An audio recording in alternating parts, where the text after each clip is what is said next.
नमस्कार दोस्तों, क्या हमारे राष्ट्रीय गीत को लेकर भी किसी प्रकार की बहस की जा सकती है? क्या वंदे मातरम को लेकर भी किसी प्रकार की राजनीति की जा सकती है? और अब ऐसा कहीं ना कहीं होते हुए दिखाई भी दे रहा है, क्योंकि भारत के एक दो नहीं बल्कि ऐसे कई सारे राज्य हैं जहां पर वंदे मातरम को लेकर एक नए प्रकार की बहस छिड़ गई है।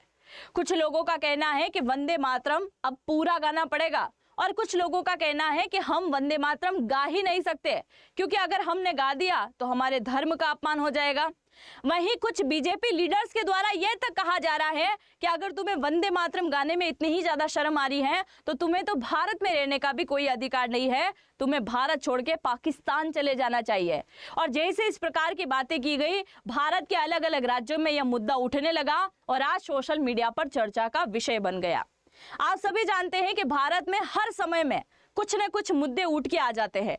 अभी कुछ समय पहले एक मुद्दा चला जिसमें बताया गया कि अगर आप कर्नाटक जा रहे हैं तो आपको कन्नड़ सीखनी पड़ेगी और बोलनी भी पड़ेगी। अगर आप महाराष्ट्र जा रहे हैं तो आपको मराठी लैंग्वेज आनी चाहिए। पहले भाषा को लेकर विवाद हुआ और अब वंदे मातरम को लेकर विवाद हुआ। आज के इस वीडियो में मैं आपको ये पूरी स्टोरी बताने वाली हूं कि 2025 में कौन कौन से राज्यों में किस प्रकार से इसे लेकर बहस छिड़ी हुई है।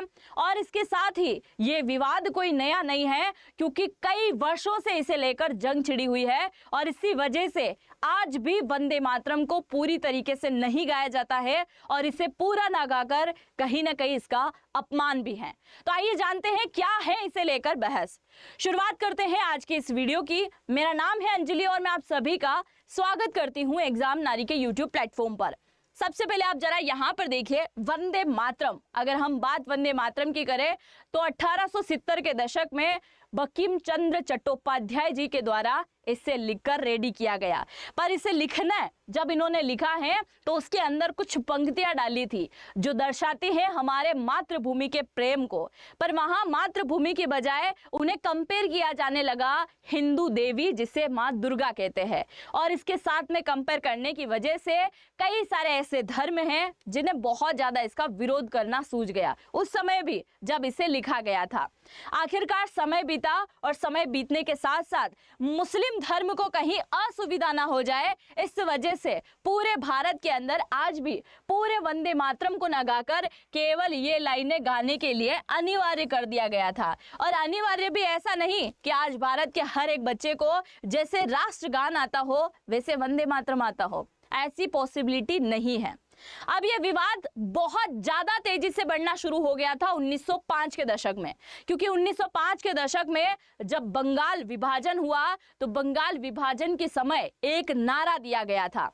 आप सभी जानते हैं कि भारत की आजादी के संघर्ष में भी कई प्रकार के नारे दिए गए, पर 1905 में जब बंगाल को तोड़ा जा रहा था, इसका विभाजन किया जा रहा था, तो उस समय हमारे क्रांतिकारी लोगों के द्वारा वंदे मातरम को ही क्या बना दिया गया, एक प्रकार से नारा बना दिया गया। और जिस समय नारा बनाया गया था उस समय भी मुस्लिम संगठन के द्वारा इसे विरोध किया गया। उन्होंने बोला कि बंगाल विभाजन में हम आपका समर्थन जरूर कर देंगे, पर वंदे मातरम का नारा हम नहीं लगाएंगे, क्योंकि ये हमें बिल्कुल भी पसंद नहीं है। और आज उसी बात को लेकर नए प्रकार की राजनीति भी आपको मैं यहाँ दिखाने वाली हूँ कि 2025 में कैसी राजनीति की जा रही है।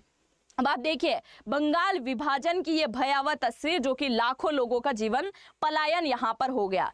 अब समय बीतता गया और सन आया 1937 में पहली बार मुस्लिम लीग के द्वारा खुले शब्दों में यह कहा गया कि हम वंदे मातरम ना बोल सकते हैं ना गा सकते हैं, क्योंकि अगर हमने वंदे मातरम को गाया तो हमारे इस्लाम धर्म का अपमान होगा। और हमारे धर्म के अंदर तो एकेश्वरवाद है, यानी कि केवल एक ही व्यक्ति की पूजा की जा सकती है, एक ही भगवान को पूजा जा सकता है और वो है अल्लाह। और वंदे मातरम में कहीं ना कहीं हिंदू धार्मिक रीति दिखाई देती है, संस्कृति दिखाई देती है, इसीलिए हम कभी भी वंदे मातरम नहीं गाएंगे। आज अगर आप पूरे भारत में घूमोगे तो 100 मुस्लिम अगर आपको खड़े दिखाई देंगे तो शायद कुछ ही मुस्लिम व्यक्ति वंदे मातरम बोलेंगे। बाकी आज भी अगर आप किसी व्यक्ति के पास जाके ये बोलेंगे कि आपको वंदे मातरम बोलना पड़ेगा तो शायद वो नहीं बोलेंगे। और ये पहली बार 1937 में इस बात को खुलकर कह दिया गया था कि हम वंदे मातरम को ना तो राष्ट्रीय गीत के रूप में एक्सेप्ट करने वाले हैं ना इसे गाने वाले हैं। ये देखिए इतनी सारी बातें होने के बाद में कई सारी बातें और भी सामने आ गई थी। अब कांग्रेस के ऊपर दबाव पड़ने लगा कि भाई हम इसे तो राष्ट्रगीत बनाने के बारे में सोच रहे हैं, अगर ये नहीं गाएंगे तो कैसा चलेगा। तो नेहरू जी के सामने एक प्रकार की अपील की गई, और नेहरू जी के सामने जब अपील की गई तो उन्होंने कहा एक काम करो, यहाँ पे सब धर्मों का सम्मान हो जाएगा, इसीलिए पूरे वंदे मातरम को ना गाकर अगर हम केवल आधी पंक्तियां गाने के लिए कहें, तो केवल ये 2 पैराग्राफ गाने को कहें तो इतना तो चल सकता है ना।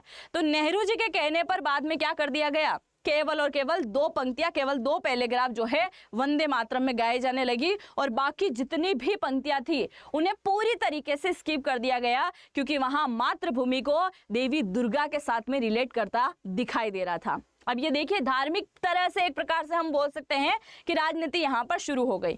ये तो मैंने आपको बताया है जब इसे लिखा गया वहां से लेकर इस दौर तक का।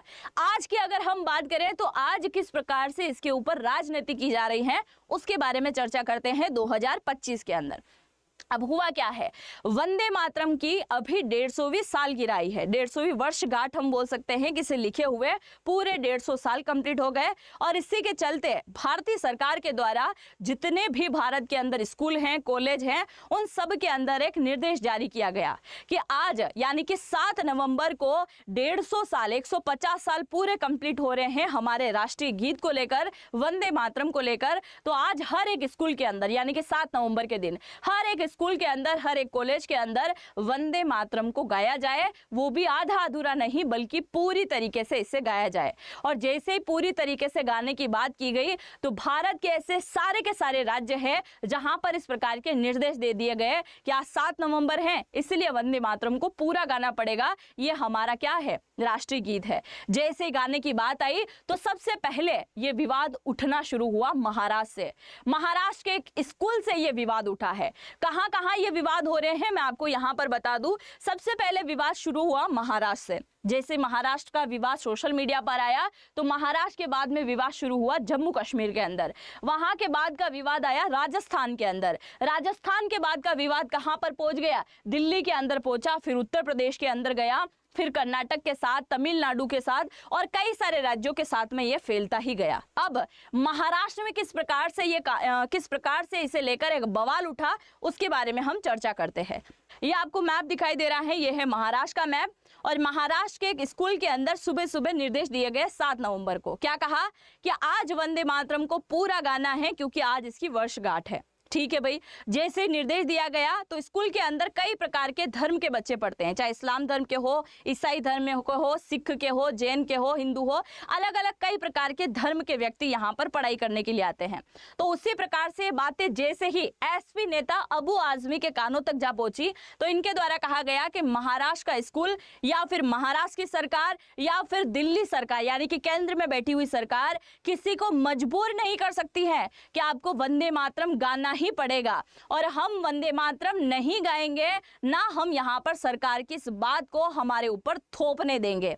जैसे इनके द्वारा इस प्रकार का स्टेटमेंट दिया गया तो वहीं महाराष्ट्र के एक बीजेपी के नेता के द्वारा बहुत बड़ी बात कह दी गई। इन्होंने कहा कि जब आपको वंदे मातरम बोलने में इतनी ज्यादा शर्म आ रही है तो आप एक काम करो, आपको भारत में रहने का कोई अधिकार नहीं है, आप सीधा अपना बोरिया बिस्तर उठाओ और कहां चले जाओ, पाकिस्तान चले जाओ, क्योंकि आपकी धर्म की रक्षा करने के लिए तो पाकिस्तान सौगंध खा चुका है। और पाकिस्तान बना ही इसलिए था क्योंकि वहां पर कौन रह सके, इस्लाम धर्म के व्यक्ति निवास कर सके। इसलिए वंदे मातरम तो तुम यहाँ रहने से यहाँ रहते हुए भी नहीं गाओगे, इसलिए काम करो, कहां चले जाओ, पाकिस्तान चले जाओ। और जैसे इनके द्वारा यह स्टेटमेंट दिया गया कि पाकिस्तान चले जाओ, उसके बाद में यह मुद्दा सोशल मीडिया पर वायरल होने लगा। जैसे ये मुद्दा सोशल मीडिया पर वायरल हुआ तो एक और बीजेपी के लीडर जिनका नाम है CR केशवन, इनके द्वारा कहा गया था कि उस समय भी इस्लाम धर्म के कुछ व्यक्तियों को खुश करने के लिए नेहरू जी के द्वारा वंदे मातरम का अपमान करते हुए केवल 2 पंक्तियों को रख दिया गया था और बाकी की पंक्तियों को उड़ा दिया गया था। पर आज हम ऐसा नहीं होने देंगे, आज हम किसी धर्म को खुश करने के लिए नहीं है बल्कि राष्ट्रीयता का अपमान हम नहीं होने देंगे और राष्ट्रगीत को आपको गाना ही पड़ेगा। इस बात को लेकर यहां पर जोर लगाया गया। अब यह मामला महाराष्ट्र से सीधा कहां पहुंच गया, जम्मू कश्मीर पहुंच गया। जम्मू कश्मीर में क्या हुआ इसके बारे में आप जरा सुनिए। जम्मू कश्मीर के अंदर एक सांस्कृतिक कार्यक्रम हो रहा था। उस सांस्कृतिक कार्यक्रम में यह कहा गया कि आज 7 नवंबर है और पूरे 150 साल कंप्लीट हुए हैं, इसलिए आज वंदे मातरम को सबको गाना होगा, वो भी पूरी तरीके से गाना होगा।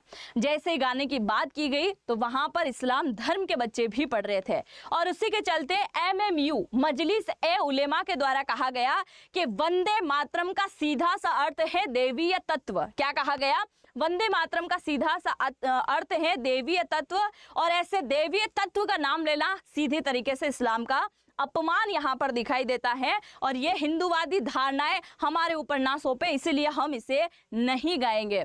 ये विवाद भी कहाँ आ गया, सोशल मीडिया पे भी आ गया। अच्छा, सोशल मीडिया की बात कर रही हूं तो आप मुझे इंस्टाग्राम पे यहां से स्कैन करके फॉलो कर सकते हैं अगर आपका मन है तो। अब यह विवाद कहां पहुंचा, राजस्थान के अंदर पहुंचा। राजस्थान के अंदर क्या हुआ, राजस्थान के अंदर जयपुर, अगर आप कभी जाओगे तो जयपुर के अंदर एक MLA है और ये जो आपको फोटो में दिखाई दे रहे हैं ये है बाल मुकुंदाचार्य, जो कि MLA बने हैं अभी हाल ही में। इनके द्वारा एक स्कूल टीचर से पूछा गया कि जरा वंदे मातरम गा के सुनाइए, तो उन्होंने बोला कि मैं वंदे मातरम गाना तो दूर की बात है, बोल भी नहीं सकता। और आप समझ सकते हैं कि वंदे मातरम वो क्यों नहीं बोल रहे होंगे। और उसी बात के चलते इनके द्वारा कहा गया कि देश में रहते हो, देश का खाते हो, मतलब देश की रोटी खाते हो, और वंदे मातरम बोलने में तुम्हें शर्म आती है, तुम देश के लिए एक प्रकार से कलंक हो सकते हो। जैसे इन्होंने ये स्टेटमेंट दिया और इन्हें लेकर सोशल मीडिया पर एक नए प्रकार की जंग छिड़ गई, एक बहस या फिर बवाल हम बोल सकते हैं, जिसकी शुरुआत इनके द्वारा कर दी गई थी। और ये वैसे भी काफी ज्यादा सुर्खियों में रहते हैं, कई बारी जो है इनके ऐसे स्टेटमेंट होते हैं जिसकी वजह से सुर्खियों में आ जाते हैं। अब राजस्थान से मामला कहां पहुंचा, यूपी में जा पहुंचा। और जैसे ये मामला यूपी में पहुंचा तो ये सुनने में आया कि यूपी सरकार जो है इस बात का डिसीजन लेने वाली है कि यूपी के अंदर जितने भी स्कूल चलते हैं, चाहे वो सरकारी हो या फिर प्राइवेट स्कूल हो, उन सभी स्कूलों में जब मॉर्निंग की प्रार्थना होती है, सुबह सुबह की जो प्रेयर होती है, उनके अंदर वंदे मातरम गाना अनिवार्य करने वाली है सरकार। जैसे इस प्रकार की बातें निकल के आती हैं तो मुस्लिम संगठन जो है बड़ी संख्या में यूपी सरकार का विरोध करने के लिए उतर आती है। वो बोलते हैं कि हम ऐसा नहीं होने देंगे और वंदे मातरम को हम नहीं गा सकते, इसलिए हम गाने भी नहीं देंगे, उसको लागू भी नहीं करने देंगे।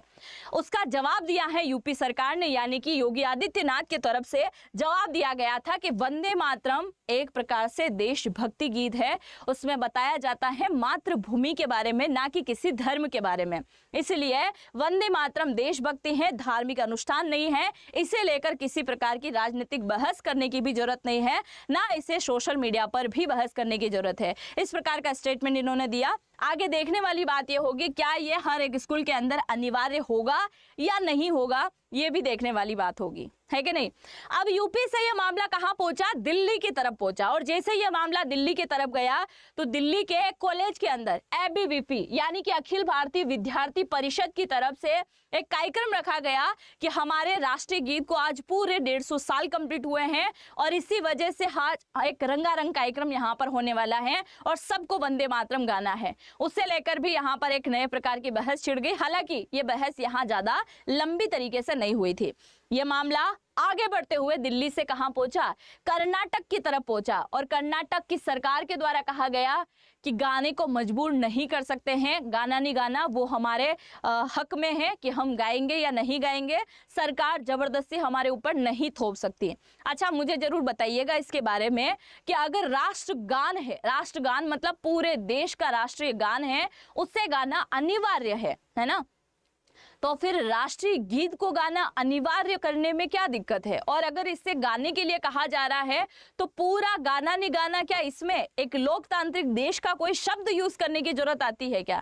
आप जरूर इसके बारे में मुझे बताइएगा। जिस प्रकार से हम बोलते हैं कि हमारा राष्ट्रीय पक्षी मोर है, हम पक्षी को मरते हुए नहीं देख सकते, हम मार सकते हैं, है ना, क्योंकि उसके ऊपर हमारे ऊपर क्या हो जाएगा, कानूनन चार्जशीट वहां पर बैठ इसीलिए राष्ट्रीय गीत का अपमान करने वालों के ऊपर भी किसी प्रकार का केस दर्ज होना चाहिए। आप क्या सोचते हैं जरूर से मुझे कमेंट सेक्शन में लिखिएगा। आगे बढ़ते हैं, ये मामला कर्नाटक से कहां पहुंच गया, तमिलनाडु पहुंचा। और तमिलनाडु में डीएमके पार्टी के द्वारा कहा गया कि वंदे मातरम सम्माननीय है, पूजनीय है, हम उसका आदर करते हैं, पर सरकार जिस प्रकार से बोल रही है, निर्देश दे रही है कि आपको अपने स्कूलों के अंदर इसे गवाना ही है और वो जबरदस्ती नहीं गवा सकते।